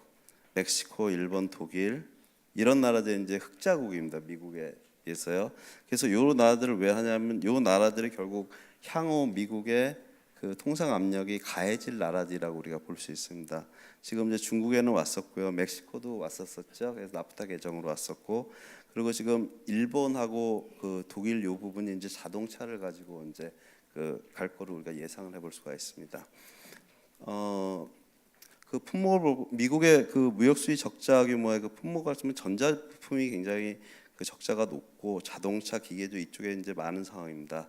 근데 특히 자동차 부분은 미국한테 철강 같이 중요한 사업이기 때문에 이 산업이기 때문에 이쪽에서 이제 좀 저희 계속적인 통상 압력이 있으리라고 예상이 됩니다. 그럼 우리가 이제 어떻게 해야 되느냐? 우리가 할 일은 많지 않은데 그래도 우리가 이제 통상적으로 이걸 어떻게 풀 수 있는 방법 없을까? 결국은 미국 내 그런 어떤 민간 외교 역량을 발휘해 가지고 미국의 그 암참이라든가 이런 기관하고 좀 연계를 많이 할 필요가 있을 것 같고, EU라든가 캐나다 이런 나라들하고 좀 우리가 좀 그 연계를 좀 해야 될 필요가 있을 것 같습니다. 그 다음에 CPTPP, RCEP, 신남방 정책, 신북방 정책 이게 지금 정부가 이제 여기서 추진하고 있는 부분인데 이런 곳에 참여해서 통상 지역을 좀 확대할 필요가 있지 않을까 이제 이 생각을 이제 해봅니다. 그리고 이제 근본적으로 이제 장기적 대응 이 부분인데 그럼 이제 우리가 어떻게 해야 되느냐? 지금 이 미중 통상 갈등은 세계 통상 질서의 패러다임을 전환시킬 수 있는 사건이라고 생각을 합니다. 우리 경제가 발전해 온 과정을 이제 생각을 해보면 60년대부터 이제 우리가 경제를 발전했는데 그때는 그 굉장히 세계가 그 우호적인 분위기였습니다. 제3세계 뭐 해가지고 이렇게 가난한 나라들 도와주고 뭐 이러한 시스템이었거든요. 미국 시장을 이제 열어가지고 그래서 미국 관세를 낮추고 그래서 들어와서 우리한테 팔아라. 그래서 우리도 67년에 가트에 가입하면서 굉장히 혜택을 많이 받습니다. 섬유류라든가 가발 뭐 그런 것 때 수입 많았었죠. 그리고 70년대 우리 경제가 굉장히 안 좋았습니다. 그때 이제 그 과잉 투자 문제가 굉장히 컸습니다. 그래서 우리가 지금 효자 산업 얘기하는 뭐 석유화학, 철강, 뭐 기계주 이런 것들이 다 과잉 산업 문제가 굉장히 심각했습니다. 인플레이션이 심각했고요. 근데 이 부분이 이제 80년대 그 플라자 합의 이후에 엔고가 되면서 우리나라 제품의 경쟁력이 좀 높아졌습니다. 그래서 80년대 말에 88년도에 삼자 현상이 이제 있었죠, 우리가. 그래서 그리고 나서 90년대 중국이 이제 많이 발전하기 시작합니다. 그래서 그로 인해서 이제 석유화학이라든가 조선 막 이런 산업들 우리가 발전을 했습니다. 그러니까 우리의 발전을 과정을 보면은 이렇게 좀 해외 요인에 굉장히 많이 의존해서 우리가 발전을 해 왔습니다. 그리고 다행히 우리가 어려울 때 70년대라든가 이럴 때 다시 중국이라는 시장이 열리면서 그런 문제를 해소하면서 우리가 또 발전을 해왔거든요. 그리고 그 이후에 뭐 우리가 또 반도체라든가 뭐 이런 쪽에 이제 또 투자가 있었고요. 그래서 지금 가고 있는데 그래서 우리 경제의 그 수출 비중은 굉장히 높습니다. 우리가 생산하는 거에 반 정도는 수출하고 있는데 이제 문제는 뭐냐면 미중 통상 갈등 이래서 미국이 또 특히 섹션 232조를 쓰면서 WTO 체계에는 신뢰에 커다란 구멍이 생겼습니다. 이걸 메울 수 있을지 잘 모르겠습니다. 그래서 앞으로 우리가 생각해 봐야 될 그 통상 질서는 그렇게 우호적이 아닐 수가 있다. 갈등에 그게 있을 수 있겠다. 우리가 1800년대 말에 그때 영국 주도의 세계화가 급속히 진행이 됐었습니다. 그러다가 그게 미국이 부상하면서 이 갈등 관계로 해가지고 굉장히 그 세계화 급속히 퇴보하면서 결국 제1차 세계대전까지 가지 않았습니까? 지금 뭐 그 정도 단계까지는 아닐 수 있지라도 그러니까 우리가 지금 생각해 봐야 될 거는 그렇게 우호적이지 않을 거다. 그래서 우리가 대비해야 될 부분은 그 부분인 것 같습니다. 그러니까 앞으로 우리가 그 향후 우리 앞에 전개되는 그 세계 질서는 그 어떤 안정적인 무역을 제공하는 그런 환경이 아니다. 이 부분에 우리가 대응을 해야 될 것 같습니다. 그래서 뭐 중국 부분은 이 보실 것 같으면 중국의 이제 FDI 그 유입인데 이미 많이 좀 주춤하고 있는 상황입니다. 아시아 쪽으로 많이 가고 있고요. 아세안 이쪽으로요. 그리고 우리나라 투자, 해외 투자 같은 경우도 중국에 가는 건 이미 좀 정체가 되고 있는 상황입니다. 그리고 아시아 쪽으로, 아세안 쪽으로 많이 가고 있고요. 뭐 국가별 수출 비중에 대해서 보면 우리 수출은 이런 몇 개 나라들에 너무 많이 집중이 되어 있습니다. 그러니까 그리고 수출 품목 자체도 몇 개 품목에 너무 많이 집중이 되어 있어요. 2005년도 뭐 이때 이거 쭉 보실 것 같으면 10년 넘게 별로 그렇게 변화가 없습니다. 우리. 그러니까 우리가 이게 뭔가 수출이 경제가 그러니까 미국 경제가 잘 되는 거는 그 안에 우리가 다이나미즘이라 그러지 않습니까? 이렇게 자꾸 생성과 생멸이 같이 있을 때 경제가 발전하는데 우리는 2000 뭐 이후에 그렇게 많은 변화가 없는 부분입니다. 이게 참 염려되는 부분인데 그래서 우리 수출 구조는 개도국으로 집중이 커지고 있고요. 아세안 지역은 이제 커지고 있습니다. 그리고 특정 부분에 집중되어 있습니다. 반도체라든가 석유화학 뭐 5개 품목이 있죠. 그래서 이제 올 것 같아 우리가 수출을 하는 이유는 수출을 통해 가지고 기업들이 여러 가지 생산성을 얻게 되고 그로 인해서 경제가 발전하고 이제 이걸 기대하는 건데 우리가 지금 중국이라든가 아세안 이쪽 개도국에 이제 수출이 집중되면서 학습 효과가 떨어지고 있습니다. 선진국으로 가는 기업들에 대해서 볼 것 같으면 이제 좀 이렇게 2년 차 정도 되면은 생산성이 증가하는 그 효과를 이제 볼 수 있는데 이건 제가 좀 그 연구를 해본 건데 개도국에 대해서는 이 효과가 나오질 않고 있습니다. 그러니까 우리가 그냥 좀 쉽게 수출을 여태까지 좀 하지 않았나 이런 느낌이 듭니다. 그래서 이거를 이제 하는 이유는 우리가 수출을 하는 그 자체의 효과가 2000년대 이후에 중국으로 가면서 그렇게 수출이 그 효과가 발생하지 않고 있고 그 다음에 여러 가지 통상 질서가 우리한테 우호적이지 않고 그러니까 우리가 지금 이제 이 수출 주도 성장 틀에서는 좀 이제 벗어날 때가 되지 않았나. 그래서 우리도 좀 이렇게 내수 확대 정책을 좀 추진할 필요가 돼 있지 않나 이런 생각이 듭니다. 한국 수출 비중은 43%인데 중국이 18%고 미국이 12%입니다. 굉장히 우리 수출 비중은 큽니다. 이런 나라가 독일입니다. 우리하고 비슷한 나라가요. 그리고 일본도 우리보다 많이 낮습니다. 근데 지금 현재 독일 경제가 굉장히 또 문제입니다. 이번 그 미중 이 통상 갈등을 통해 가지고 우리나라 경제하고 독일 경제가 굉장히 사실 시험대서 있는 상황입니다. 수출 주도의 이 나라들이요. 여기에 대해서 뭐 우리가 내수가 우리가 작으니까 이거 수출로 가야 되지 않냐 이런 말씀을 하시는 분도 계실 텐데 이스라엘 같은 경우는 우리보다 훨씬 작습니다. 근데 그 나라의 수출 비중이 한 30% 정도 됩니다. 그러니까 우리가 이 43%나 되는 수출 비중은 사실 이게 너무 그 대외 여건에 취약하기 때문에 경제 안정성에 굉장히 문제가 좀 있다, 이런 이 말씀을 좀 드리고 싶습니다. 우리가 좀 생각을 이제 좀 약간 소비 쪽으로 좀 생각을 좀 그 전환하는 건 어떨까, 이런 생각도 합니다. 소비는 결국 국민의 삶과 만족도와 질을 결정하는 요소고요. 또 미국 경제 같은 경우에 견고한 성장의 원인이 결국 소비입니다. 그래서 소비가 중요하지 않다, 굉장히 중요하다, 이 말씀을 드리고 싶고요.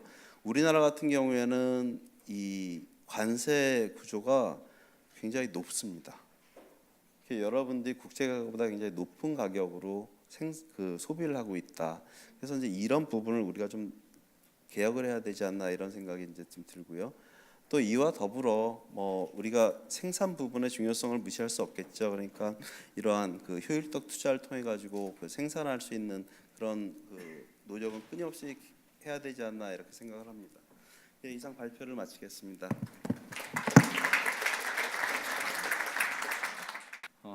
마지막 주제는 중국 경제가 처한 상황을 짚어보는 시간입니다. 미중 갈등이 그 회색 코뿔소라고 불리는 중국의 다양한 내재적 리스크를 어떤 국면으로 끌고 갈지를 많은 분들이 궁금해하실 텐데요.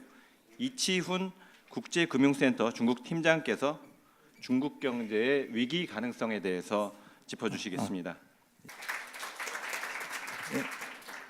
반갑습니다. 국제금융센터의 이치훈입니다. 앞에서 좋은 말씀 많이 해주셔서요. 저는 이제 보충 설명을 하는 걸로 이렇게 생각해 주시면 고맙겠습니다. 발표는 이제 중국 경제 위기 가능성에 대해서 좀 포커스를 맞췄습니다. 미중 분쟁이 이제 이번에 본격화되기 전후로 해서 세계와 중국 주가를 좀 이렇게 따로 살펴보면요. 앞에서 김시중 교수님이 하신 말씀하고 좀 일맥상통하는 부분이 있습니다. 보시면은 작년 3월 미중 분쟁이 본격화되면서 이 빨간색 중국의 주가가 급락하기 시작합니다. 그러면서 신흥국도 여타 나라도 같이 우리나라도 떨어지고, 금년 들어서 미중 이제 차관급 회담 1월 17일 차관급 회담 이후에 일정 수준 그 진전이 된 이후에 중국 주가 급등을 했습니다. 미국도 작년 말에 떨어지다가 급등하면서 이번에 2차 고위급 회담 워싱턴에서 개최된 2차 고위급 회담 직후에 하루에 5.6% 급등했습니다.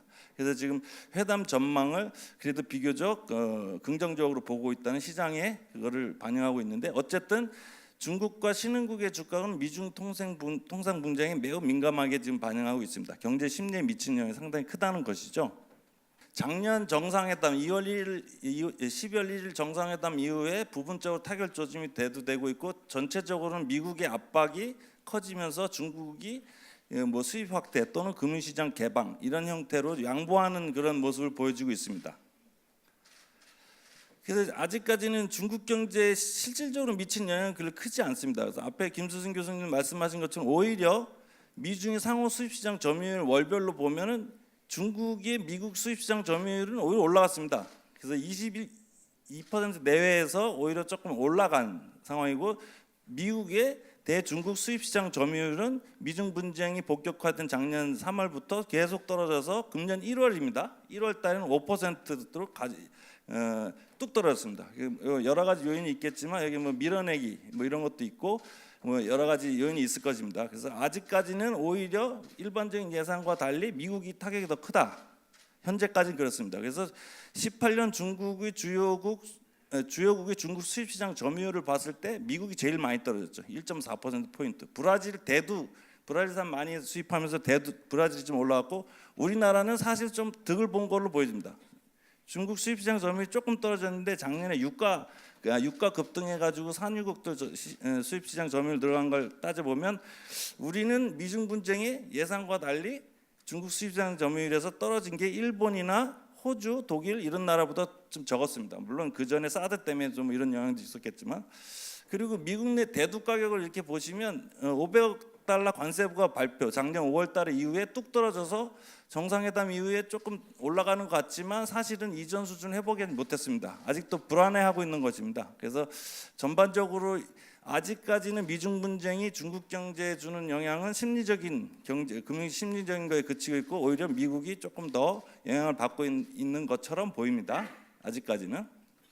그래서 미중 분쟁으로 인해서 이제 중국전의 경착륙 우려가 계속 제기되고 있는데 그 이유 중에 가장 큰 거는 이 미중 분쟁이 확산되는 게 단계별로 커질 때 그 두려움이 커지는 것을 보여줍니다. 그래서 여기 아이비들의 중국 미국 세계 경제의 성장률 하락폭을 보면 500억 달러 관세부가 2,500억 달러 전면전, 그러니까 단계별로 영향이 배가 되는 걸 보여줍니다. 그래서 2,500억 달러까지는 중국 경제가 건질 수 있지 않는가라는 게 컨센서스고, 전면전 5천억 달러로 다 넘어갔을 때는 중국 경제가 상당한 실물경 영향이 클 것이 아닌가. 그래서 이 시나리오를 상당히 우려하고 있고 여기에 대한 경착륙 우려가 있습니다.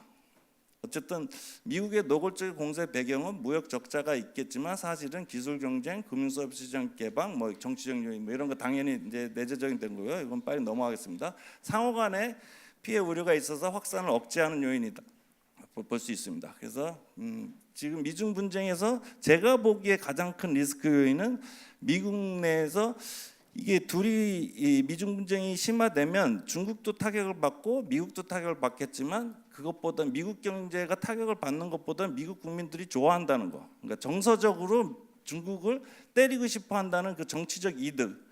플러스 이대로 두면 중국에 잡힐지도 모른다는 불안감, 그 헤게모니 다툼, 이 정서적인 요인이 사실은 큰 미중 관계를 악화시킨 요인으로 작용하지 않는가. 그래서 과거에 보면 닉슨 쇼크나 프라자합 이럴 때 보면 다 세계 경제 무역 분쟁이나 성장률 이런 게 좀 안 좋았습니다. 근데 지금은 좀 다른 상황이고요. 그다음에 1대1로라든가 뭐 남중국해 대만 문제 이런 쪽에 대해서 미중 간의 대립이 좀 이해관계가 첨예하게 대립되고 있다 이렇게 보고 있습니다. 그래서 어쨌든 미국 내 정서, 헤게모니 다툼이 미중 분쟁에 좀 안 좋은 요인으로 작용하고 있고, 미국 데이터를 조금 보면 미국의 실업률 역대 글로벌 금융위기 이후에 10%에서 떨어져가 지금 역대 최저 완전 고용 수준에 있습니다. 완전 고용 수준에 있는데 그 내용을 보면 사실 학력별로 고졸 미만은 실업률이 높고, 그다음에 임금 상승률은 그 하위 20%보다는 상위 25%가 임금 상승률이 높습니다. 진위 계수는 불평등 정도를 나타내는 진위 계수도 역대 최고 수준이고, 인구 고령화도 진행되고 있어서 잠재 성장률은 떨어지고 있는 상태입니다. 그래서 다시 말하면 미국 내 불만을 대외로 표출해야 될 필요성이 커져 있는 상태입니다. 그래서 향방은 보면 뭐 이번에 봉합 국면에 진입하면서 아까 김치순 교수님 얘기하신 것과 뭐 대동소이하지만 봉합 되면서 경제협력을 하겠지만 구조적인 문제가 계속 마찰을 일으킬 것이다. 그리고 2020년 그 미국의 대선이 시작한 이때 또 다시 한번 큰 소용돌이가 일어나지 않을까 이렇게 좀 보고 있습니다. 그래서 다음으로 중국 경제의 안정과 리스크 요인에 대해서 빠르게 말씀드리도록 하겠습니다. 중국 경제 정책은 최근에 성장의 무게가 있습니다. 그래서 확장적 재정 정책, 통화 정책은 완화적으로 전환됐고 금년 들어서 소비 촉진 정책까지 시행했습니다. 과거에 글로벌 금융위기 때 썼던 가전제품의 이구 환신, 그러니까 오래된 거를 새 걸로 바꿔준다든가 자동차 구매 뭐 여러 가지 이런 조치를 취하고 있어서 이로 인한 경기 부양책이 미중 분쟁의 어떤 그 부정적인 영향을 일정 수준 상쇄할 수 있다라는 게 일반적인 컨센서스입니다. 그래서 내년도 성장률은 그 작년 6.6%에서 금년도 6.2에서 3% 정도 될 것이다. 그래서 완만한 상고 하저를 보일 것이고, 내용을 보면 수출이 비교적 큰 폭으로 둔화되고 소비와 투자는 정체된다. 그래서 금년도 전망치입니다. 그러니까 소비와 투자는 정체, 수출이 큰 폭으로 둔화된다. 뭐 이런 정도로 완만한 둔화세 할 것이라는 아이비들의 예상치 평균치입니다. 그래서 대략 이렇게 하고 있고요. 그래서 서비스업이 경기 둔화폭을 제한한다. 제조업은 둔화되지만 서비스업이 이렇게 지금 빠르게 전체에서 서비스업 GDP에서 서비스업 비중이 이렇게 확 올라가고 있죠. 제조업은 떨어지고 있고 1차 산업도 떨어지고 있고, 그다음에 도시화로 인한 투자 확대 이런 것도 성장에 도움이 되고요. 그다음에 정부의 재정 확대 정책, 아직 뭐 위기를 방지하거나 또 일정 수준 경기를 부양할 수 있는 여력은 있다 이렇게 좀 보시면 되고요. 외환 보유액 측면에서는 2014년에서 16년까지 중국의 외환보유액이 1조 달러나 줄었잖아요. 그때 상당히 그 샥이 있었는데 그때 상당히 중국 경제가 이제 위기로 가는 거 아니냐. 그래서 이제 분석을 해본 결과 외환 보유액이 지금 미중 분쟁이 일정 수준 가더라 하더라도 위기를 방지하는 데는 어느 정도 충분한 수준인 것으로 분석이 됩니다. 근데 다만 이제 환율 개입을 계속, 그러니까 외화 자금이 빠져나오고 미국이 이제 통상 압력을 가해서 수출이 줄거나 이랬을 때 환율 개입을 계속 하기에는 부족합니다. 그래서 다시 말해서 미중 분쟁이 심화됐을 때 위기를 가는 거는 외환 보유액으로 막겠지만 그 자금 빠져나가는 계속 메꾸기에는 역부족이고 결국은 환율 정책에 손을 대야 되는 그런 상황이기 때문에 이 어쨌든 결론만 말씀드리면 그렇습니다. 위기 방지 목적은 충분하지만 환율 개입에는 좀 부족한 측면이 있고, 다만 이제 중국의 이제 글로벌 금융 이후에 민간 및 외환 부분에 민간의 외환도 좀 늘었고 저축률도 증가해서 외환 위기를 막을 수 있는 여력은 된다 이렇게 보시면 되고요. 대외 건전성도 상당히 양호합니다. GDP 대비 수출 비중이 과거에 뭐 35%에서 지금 18% 줄어들었고 GDP 대비 신흥국의 대외 부채도 가장 신흥국 중에 전체 GDP 대비 대외 부채 외채 비중도 신흥국 중에 가장 낮은 수준입니다. 순자산은 일본 빼고는 전 세계에서 탑 수준이기 때문에 당장에 이제 위기로 가기에는 좀 위기로 가지 않은 그런 요인으로 작용하고 있습니다. 그러니까 GDP 대비 대외 순자산은 13%, 대외채는 13.8%. 근데 신흥국 평균이 한 30% 됩니다. 그래서 3분의 1 수준이죠. 그래서 양호한 측면이고, 그다음 외자 기업의 비중 의존도도 과거에 비해 축소됐습니다. 고정자산 투자 대 외자 기업 비중도 뚝 떨어졌고, 뭐 어쨌든 외자 기업이 공업, 유통업, 은행업, 건설업 중에 2007년도 비중이 이렇게 높았는데 2016년도에는 이렇게 다 떨어졌고, 그 자국 기업이 상당 부분 대체하고 있는 그런 걸 볼 수 있습니다. 그래서 산업 고도화도 아시는 것처럼 가속화되고 있어서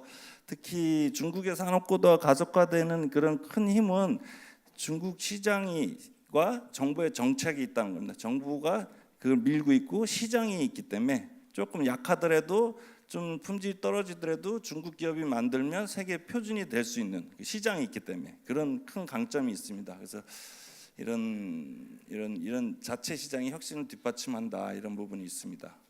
그래서 이제 리스크 그렇지만 이제 이런 좋은 얘기를 많이 드렸고요. 이제 리스크 요인도 상당합니다. 그래서 리스크 요인은 크게 이제 중국 경제 구조적 불균형이 산재하죠. 인구 고령화, 환경 오염, 과잉 투자, 뭐 성장률 하락, 뭐 여러 가지 그 주요 리스크 요인들이 있는데 이 중에서 지금 직면하는 좀 큰 리스크 세 가지만 꼽으라고 한다면. 기업 부실 신용 리스크고 외환 시장 자본 이탈 우려, 그다음 부동산 시장 위축 이렇게 볼 수 있습니다. 그래서 기업 부실 부분은 장기 불안 요인으로 갈 것 같고, 환율은 절하 압력이 지금은 좀 금년도에서 위안화가 2.6% 어제까지 절상이 됐습니다. 근데 뒤에서 설명드리겠지만 그건 자체적인 요인보다는 달러와 약세 영향이 좀 크기 때문에 다시 절하 압력으로 돌아갔을 가능성은 있고요. 그래서 이런 자본 이탈이나 금융 불안 이런 요인들이 있고, 그다음 부동산 시장 위축은 이제 양국 부동산 시장은 복합 리스크의 트리거가 될 수 있습니다. 물론 이제 안정화의 무게가 있지만 양극화되면서, 그래서 그동안 지난 뭐 한 20년 중국이 91년도에 상해 증시를 출범하고 나서 중국의 주가와 미중의 주가를 보면 과거 글로벌 금융위기 직전에 중국이 대비 지금은 한 60% 떨어져 있는 상태고, 미국은 글로벌 이전 고점 대비 2배 올라 있는 상태죠. 떨어졌다 하더라도 이게 중국 금융시장의 취약성을 잘 보여주고 있습니다. 뭐 설명드리면 여러 가지가 있겠지만 증시 자체의 취약성도 있고 기업의 문제도 있고 여러 가지 문제가 있는데 이런 금융의 취약성이 있습니다. 그래서 이 세 가지를 중심으로 간단하게만 설명을 드리도록 하겠습니다. 그래서 기업 부채 비율이 GDP 부채 비율이 글로벌 금융위기에 뚝 올라와서 이때 디레버리징 하는 것 같다가 다시 올라가면서 작년 2분기에 160%로 뭐 탑수 글로벌 탑 수준으로 올라갔고요. 그래서 최근 10년간 그러니까 총 기업 부채 규모는 08년도에 약 4.5조 달러에서 작년에 20조 달러로 4배 정도 늘었죠. 그래서 기업 부채에 대한 최대 지금 중국 경제 직면에 있는 최대 리스크 요인으로 부각되고 있고요. 다른 나라하고 비교해 봐도 중국이 가장 높습니다. 그래서 선진국, 신흥국, 유로 지역 다 봐도 한국 이게 중국이 가장 높고 최근 10년간 기업 부분이 부채가 제일 많이 늘었습니다. GDP 대비 비율이. 회사채 디폴트는 작년에 한 4배 늘었습니다. 그러니까 신용 리스크가 상당히 경제 성장, 경기 심리에 영향을 미치고 통화 정책에도 영향을 미치고 있다 이렇게 보시면 되는데, 그래서 통화 정책의 효과를 제한한다든가 통화 정책 완화에 대한 어떤 영향을 제한하는 게 있고, 민가 투자 위축, 또 부동산 시장과 연결돼서 상당히 파급력이 커질 수 있습니다. 그래서 지금 빨리 넘어가면, 그렇지만 이런 걸 위해서 지금 기업 구조조정과 그 기업 개혁을 해야 되는데 마침 경기가 안 좋고 미중 분쟁이 있음으로 해서 통화정책 완화를 하면서 다시 또 기업 구조조정이 지연되는 그런 현상이 있습니다. 우리나라도 마찬가지겠지만 공기업을 개혁할 때 보면은 고용, 소비, 투자, 뭐 정경유착 이런 부분들하고 다 엮여 있어서 실질적으로 그 개혁의 걸림돌로 작용하고 있고, 이게 중국의 국유기업 개혁이 뭐 어제 오늘 문제가 아니고 사실 이때부터 한 겁니다. 87년 때부터 국유기업 개혁하고 이때 90년대 국유기업 인수합병 개혁할 때마다 실업자 수가 계속 실업자가 막 늘어납니다. 그래서 계속 못 하고 있는 그런 현실이고, 지금 아예 그냥 실업자 수가 쭉 올라가고 있고 뭐 성장률은 떨어지고 있고 뭐 이런 상황이기 때문에 국유기업 개혁에 참 어려움이 있습니다. 그래서 이번에 미중 분쟁에서도 한 이슈 중에 하나가 지적재산권, 그리고 나머지가 국유기업에 대한 보조금이잖아요. 그거는 중국이 들어줄 수 없어요. 들어줄 수 있다고 하겠다고 하지만 할 수 없어요. 국유기업이 다 대부분이 주요 산업을 다 하고 있는데 그걸 어떻게 할 수도 없고 그걸 검증할 수도 없습니다. 미국도 그걸 알 겁니다. 그래서 이 문제 계속 이제 미중 간의 그 이슈로 될 것입니다. 그래서 다만 이제 기업 부채가 굉장히 늘은 만큼 예금도 상당히 많습니다. GDP 대비 예금 비율이 한 80% 되는데 미국이 한 11%밖에 안 돼요. 그래서 기업이 예금을 많이 가지고 있어서 당장에 이제 그 시스템 위기로 갈 가능성은 좀 낮다 이렇게 보시면 되고요. 저축률도 상당히 높습니다. 그래서 어떤 기업은 돈이 많아서 괜찮고 어떤 기업은 파산하고 양극화가 심화될 것이다. 그래서 그렇게 보시면 되겠습니다. 자본 유출 압력은 보면 미중 금리차하고 위안화 환율을 보면 거의 그 역상관관계를 보여주고 있습니다. 미중 금리차가 지금 과거에 한 1.5%에서 지금 한 0.5%인데 금년 하반기에는 한 거의 소멸될 수도 있습니다. 미국이 금리 한 2번 올리고 중국은 못 올리면 미중 금리가 떨어지면서 위안화 절하 압력으로 작용할 것으로 보여집니다. 그래서 이거 혹자들은 이번에 뭐 미중 간의 환율 쪽에 합의가 됐다 뭐 이렇게 하는데 사실은 입장이 다릅니다. 좀 설명을 드리면, 중국은 위안화가 절하되는 걸 지금 막고 있는 상황에서 절상을 시키고 있는 상황에서 미국이 거기다 대고 절상을 시키라고 얘기하니까 뭐가 말이 안 되죠. 절상을 시키고 있는 사람한테 가서 너 왜 절상을 안 시키냐, 절상을 시켜라. 그래서 나는 지금 절상을 하려고 노력하고 있고, 사실 1월부터는 거주자들이 달러 환전도 제한했어요. 그러니까 그 조치가 자본 통제 막 이렇게 하고 있는데 절상을 시키려고 하고 있는 사람한테 절상을 시키라고 하니 좀 말이 안 되고, 그러면은 시장화를 하겠다. 시장화해서 내비두면 절하되는 거거든요. 그러니까 이게 약간 좀 어떤 다른 거를 얻어내기 위한 일단 압박, 그 실효성이 실질적으로 있나 이렇게 퀘스천이 좀 주어지기입니다. 어쨌든 자본 유출 압력이 있습니다 지금. 그래서 지금 이미 외화 유입 초시제가 이미 마감했습니다. 그래서 GDP 대비 경상수지 흑자 비율이 07년도 10%에서 작년에 0.7%, 거의 작년 전체 1분 지금 경상수지가 이렇게 빨간색 높다가 지금 이렇게 떨어졌고, 다른 신흥국, 아시아 신흥국보다 낮은 상황으로 갔습니다. GDP 대 외환 보역도 떨어진 거고요. 이 얘기 뭐냐면 아까 말한 환율 개입 계속 외환 보역으로 하기 어려운 그런 상황이고, 기존의 외화 자금이 들어오던 주된 경로, 즉 무역수지 흑자, 외국인 직접 투자, 이 부분에서 지금 구조적인 변화가 있는 겁니다. 다시 말해서 이쪽에 구조적인 변화가 있기 때문에 금융시장 개방을 통해서 외화 유입을 받아들여야 하는 상황입니다. 그러니까 미국이 시장 개방하지 말라고 해도 시장 개방을 해야 되는 그런 상황인 거라 앞으로도 시장 개방은 가속화될 수밖에 없습니다. 그래서 지금 금년 1분기에 17년 만에 처음으로 경상수지가 적자가 발생했습니다. 이게 상당히 이게 좀 적자가 발생했고, 다행히 이제 2, 3, 4분기에 흑자가 나면서 년 전체로는 한 490억 달러 흑자가 났습니다. 어쨌든 경상수지 흑자에 대한 기본적인 구조가 변하고 있다. 그래서 이제 미중 분쟁은 이런 그럼 경상수지 흑자를 줄이는 요인으로 작용합니다. 그래서 그런 상황이고요.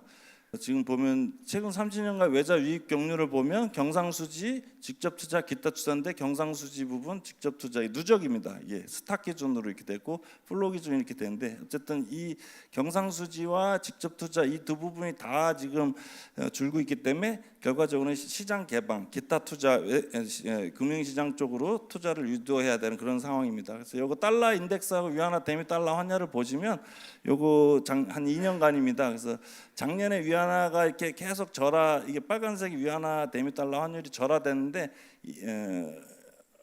이렇게 위안화가 여기가 절하된 겁니다. 여기가 위안화가 절하된 거죠. 위로 올라가니까 이제 전화됐는데 이때 당시 달러화가 강세를 보였기 때문에 그 영향이 있고 달러가 1이 강세를 갔으면 위안화는 2가 절하가 되는 약간 탄력성이 큰 모습을 보였습니다. 다행히 금년 들어서 위안화가 이렇게 절상이 됐는데 이때 달러가 약세를 좀 보였던. 그러니까 앞으로 위안화는 그 달러 자체적인 문제도 있지만 달러화 향방에 영향을 좀 받을 것이다 이렇게 좀 보시면 되겠습니다. 다행히 금년 들어서 페드가 금리 인상 속도를 조절한다 이런 얘기들이 나와서 그 영향이 좀 큰 것 같습니다. 위안화가 안정된 거는. 그다음 다음에 최대 리스크 요인은 부동산 시장인데요. 지방 정부가 은행에다 대한 이제 어떻게 보증을 해주고 은행이 국유기업에 특혜를 줘서 저리 대출 그다음에 이 토지 특혜들 이익을 서로 공유하는 가운데 부동산 시장이 자리 잡고 있습니다. 그래서 부동산 시장이 그 파급력이 가장 큰 그런 트리거가 될 수 있다 이렇게 보여지고 최근에 부동산 시장 가격이 좀 하락하면서 거래량 상승세가 둔화되면서 거래량이 좀 주는 그런 모습을 보여주고 있습니다. 부동산 시장 위축 시에 정부 우리나라와 달리 중국에는 부동산 시장 그러니까 신도시 개발로 인해서 얻는 그 가장 큰 이익이 정부입니다. 그래서 우리나라는 영종 신도시 같은 거 개발할 때 토지 보상금이 전체의 한 사업비의 60-70% 차지하는데 중국은 그게 없어서 그걸 다 정부가 가져가기 때문에 그 부동산 시장 위축하면은 정부의 재정이 위축되고 재정이 떨어지면 경기부양책 쓰기 어려워지고 경기부양책 쓰기 어려워지면 경기가 둔화되고 다시 민간 투자 위축되고 여러 가지 문제를 가져올 수 있는 그런 가장 큰 파급력이 있습니다. 그래서 가계 자산에서의 부동산 비중이 약 한 70% 되는데 이건 우리나라랑 비슷하죠. 근데 부동산 선호 현상이 큽니다. 그래서 어쨌든 그리고 요즘에는 중국 집값을 호주 사람들이 더 걱정하고 있습니다. 왜냐하면은 철광석을 중국으로 수출해야 되니까 중국 주택 가격이 떨어지면 투자가 안 되면 철광석 수출이 안 되거든요. 그래서 이 중국 부동산 경기 지수와 국제 원자재 가격 상관관계에서 보시면은 원래 높았는데요. 철광석 6과 구리 평균 이런 거에 옛날부터 높았으면 0.7, 뭐 0.6 이런데 최근에 더 높았습니다. 그래서 중국의 부동산 시장이 이제 남의 일이 아니고요. 참고로 상해는 이제 집값이 20억 정도면 그냥 중상급 정도밖에 안 된답니다. 그래서 깜짝 놀랐어요. 상해는 한 10억 되면 그냥 좀 싼 집이랍니다. 그러니까 이미 우리나라를 넘어서서 그 거품 우려도 좀 있죠. 그래서 북미 간의 경제 그게 제재가 완화되면 그래서 상해 자금들이 단동으로 지금 갈 준비를 하고 있다 이런 얘기도 엊그저께 중국에서 오신 분께 들었습니다. 그래서 저도 지금 단동 갈 수는 없고 지금 비무장지대로 가서 뭘 사야 되나 어떻게 해서 인생 역적을 하나 지금 그런 고민을 하고 있습니다. 어쨌든 앞으로 그런 쪽에 기회가 있는 건 맞는 것 같습니다. 그래서 마지막으로 이제 종합 평가를 드리면. 중국의 위기냐 중국발 불안이냐 봤을 때 중국발 불안 가능성이 더 높습니다. 그러니까 중국은 위기 하다가 그냥 넘어가는데 그 옆에 나라들이 어려움을 겪는 그게 중국발 불안입니다. 그래서 자꾸 중국 걱정할 것도 있지만 우리가 좀 더 걱정인 측면이 있습니다. 그래서 중국의 외환 및 금융위기가 단기 내에 현재화될 가능성은 낮지만 금융 불안 및 경기 위축 여지는 크다. 그래서 거기에 아까 말씀드린 것처럼 미중 분쟁에 대응하면서 시장을 개방하고 시장 개방하면서 여러 가지 그 정책이 정교하게 작동해야 되는데 그쪽에 정교하지 못해서 그 정책 리스크가 가세할 수 있다 이렇게 보실 수 있고요. 그다음에 그럼 무엇이 차이나 리스크냐? 중국 경제의 불안, 세계 경제의 부진. 이걸 뜻하냐? 글로벌 경쟁이 심하냐? 저는 이 두 가지 같이 있다고 봅니다. 중국 경제가 불안하거나 위축돼서 수요가 줄어드는 것도 있고, 중국이 경쟁력이 높아져서 우리나라와 경쟁이 심화될 수 있다. 이 두 가지 리스크와 기회에 대해서 같이 해야 된다라고 봅니다. 그래서 개혁 여러 가지가 중국 제조 2025 산업구도 이렇게 진척이 되면서도 문제점이 발생하고, 이면적인 차이나 리스크라는 거죠. 근데 우리 이제 중국 경제가 이제 둔화된다고 해도 이미 미국 경제, 그러니까 증분, GDP의 증분은 미국 경제를 뛰어넘은 지 오래됐어요. 그러니까 GDP 성장률은 증가분에 대해서 얘기하는 거잖아요. 그러니까 이미 이때 06년도에 중국의 증분, 연평균 증분이 미국을 뛰어넘었어요. 그러다가 최근에 앞으로도 계속 뛰어넘어서 미국의 1.6배 정도 됩니다. 그러니까 파급력이 클 수밖에 없어요. 클 수밖에 없는 증분이 주니까. 그리고 신흥국 같은 경우 보면 중국의 외환보유고가 줄었다 늘었다 할 때마다 신흥국 자본 유출입하고 직접적인 관련이 있습니다. 상관계수가 아시아 신흥국은 0.5, 라틴 아메리카 0.5, 뭐 아시아와 라틴 아메리카 원자재만은, 그러니까 중국의 외환보유가 줄면 신흥국 자금 유출이 왔다 갔다 하는 거에 영향을 미칩니다. 그래서 수출은 당연히 뭐 그 제일 크고 18개 주요 신흥국이 전체 수출 중에 대중국 수출 비중이 20%입니다. 그러니까 우리나라만 중국의 수출 1위가 아니고 중국의 수출인 신흥국이 1위 나라가 전 세계 32개 국가랍니다. 그 중에 주요국은 18개. 그러니까 중국에 대한 수출 의존도뿐만 아니라 자금 뭐 여러 가지 영향을 미치고 있다 이렇게 보여주면 되고요. 글로벌 밸류체인 변화도 미중 분쟁으로 촉진된다. 근데 이 원래 밸류체인 변화, 중국발 밸류체인 변화는 이미 시작됐어요. 이게 보면 뭐냐면 중국이 대아시안 무역 수지인데요. 옛날에는 중국이 대아시안 적자를 했어요. 근데 지금은 흑자로 전환된 지 오래됐는데, 이건 뭐냐면 중국도 부품을 아시안으로 수출해서 거기서 만들어서 가공무역으로 가는, 우리나라처럼 그렇게 가공무역 기지로 쓰고 있는 거예요. 이미 밸류체인 변화는 시작됐는데 미국이 자꾸 중국에 대해 압력을 가하니까 중국의 생산 공장 두기 더 부담스러워져서 이탈을 더 하고 더 다른 나라로 나가고 있는 그런 상황인 거죠. 그래서 우리나라에서도 또 나중에 얘기하겠지만 어쨌든 세계 공장에서 첨단 메이드 인 차이나에서 메이드 바이 차이나, 메이드 포 차이나로 이렇게 변화하고 있는 그런 상황입니다. 그래서 지금 남아 있는 외자 기업은 사실은 가공무역 기지라기보다는 중국 내수 시장을 보고 나가 있는 기업들이 대부분이라고 보면 됩니다. 그래서 우리나라는 일단 취약 신흥국이 아닌데 중국만 걸리면 취약 신흥국이 돼요. 그래서 그건 제 말이 아니라 우리나라 고위 정책 당국, 경제정책 당국 국장님이 하신 말씀이에요. 그러니까 우리나라는 건전한 나라인데 중국하고 걸린 문제만 있으면 취약 신흥국이 돼요. 그래서 중국이 좀 불안하면 우리나라 자금이 나가는 그런 게 공식화가 되어 있습니다. 그래서 일단은 GDP 대비 우리나라의 이제 G2 수출 의존도는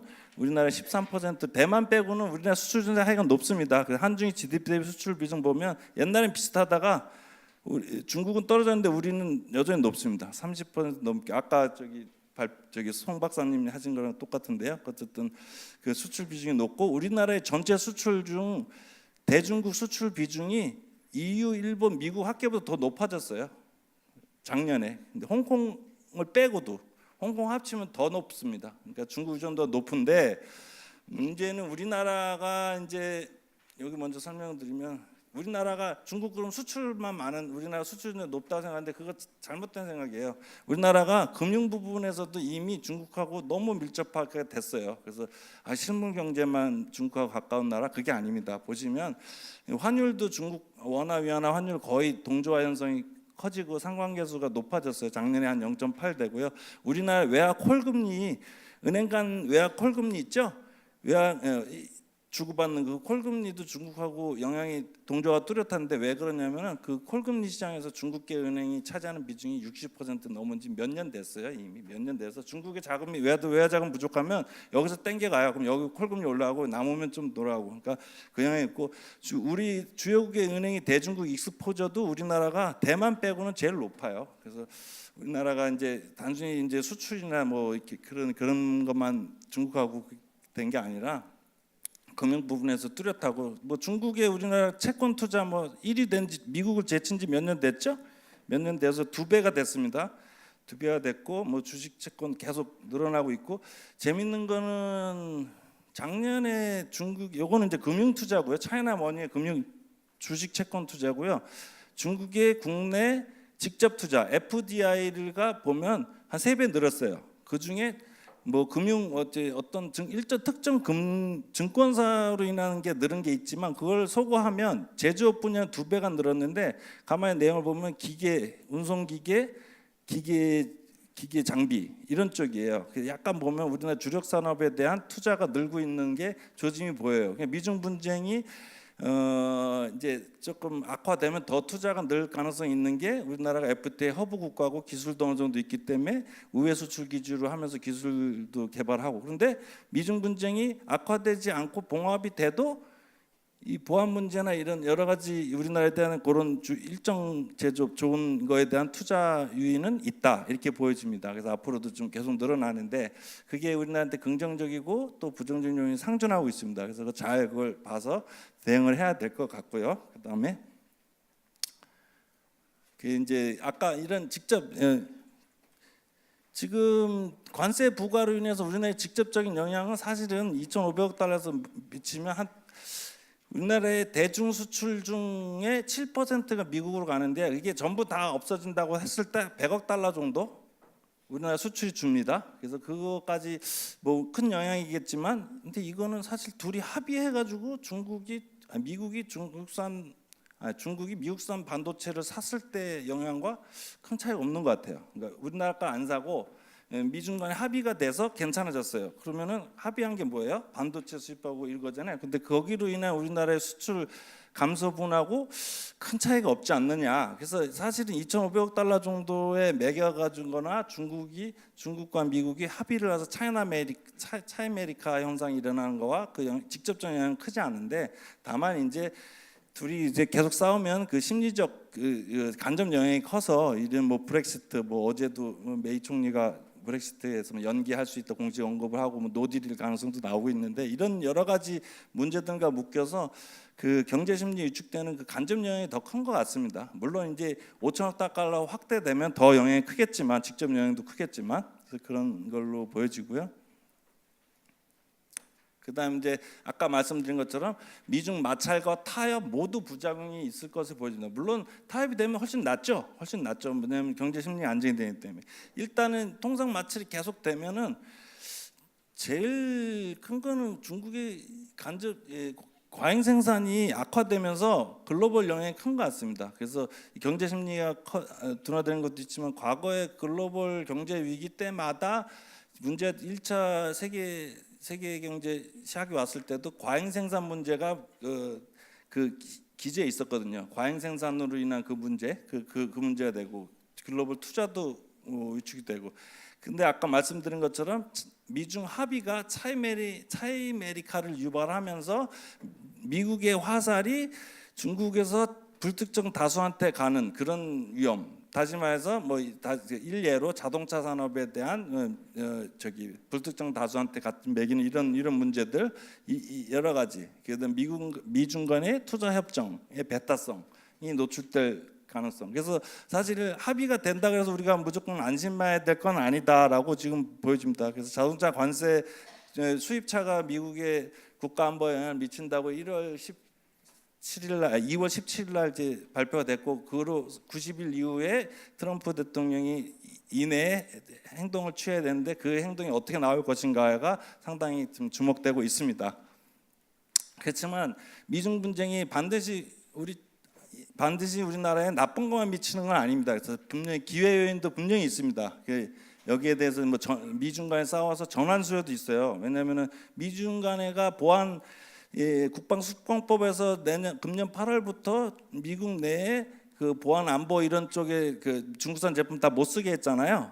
있는 것까지 다 빼야 되잖아요. 그러면 우리나라에 대한 그 보안 제품 한화 테크인에서 이미 알고 있어요. 그래서 수출 준비하고 있고 그런 쪽에 전환 수요도 분명히 있고 지금 미국의 압박에 따른 시장 개방으로 인해서 우리의 기회 요인이 있을 수 있다. 그래서 QP도 2배로 늘렸어요. 이번 1월달에 QP 2배 늘리고 QP와 RQP도 합치고 뭐 여러 가지 조치가 금년 1월달에 시행이 됐습니다. 그래서 한중 금융 서비스 FTA가 금년 중에는 이제 타결되면서 기회 요인이 있을 것 같고, 요코도 뭐 이제 조금 회복될 조짐이 있는데, 요코의 국내 예상 소비는 뭐 상당히 큽니다. 26조인데 2017년 전체 우리나라 상품 소매 판매 약 6% 정도 예상이 됩니다. 어쨌든 여러 가지 중국 서비스 시장에 대한 그게 있고요. 전환 수요도 있고 뭐 새로운 기회 요인이 분명히 있습니다. 그래서 이런 것을 마지막으로 이제 정리를 해드리면, 그래서 중국의 위기와 차이나 리스크에 대한 위기와 기회 적극 대응해야 되고, 중국발 불안과 경쟁 심화에 대응해야 됨과 동시에 중국 내수 시장 진출을 위한 노력을 해야 되는데, 여기에 중국 M&A 등을 추진하고 정부 주도의 외국인 시장, 정부 조달 산업 이런 거, 중국 내 IPO, 판다펀드 발행, 그다음에 여러 가지 그 제조 금융 서비스 분야의 그 합의를 기회를 해야 된다고 생각합니다. 마지막으로 말씀드리면 경제적인 측면에서 향후 우리 경제 중장기 성장을 결정하는 게 여러 가지 있겠지만, 그중 하나가 중국 시장 진출이고요.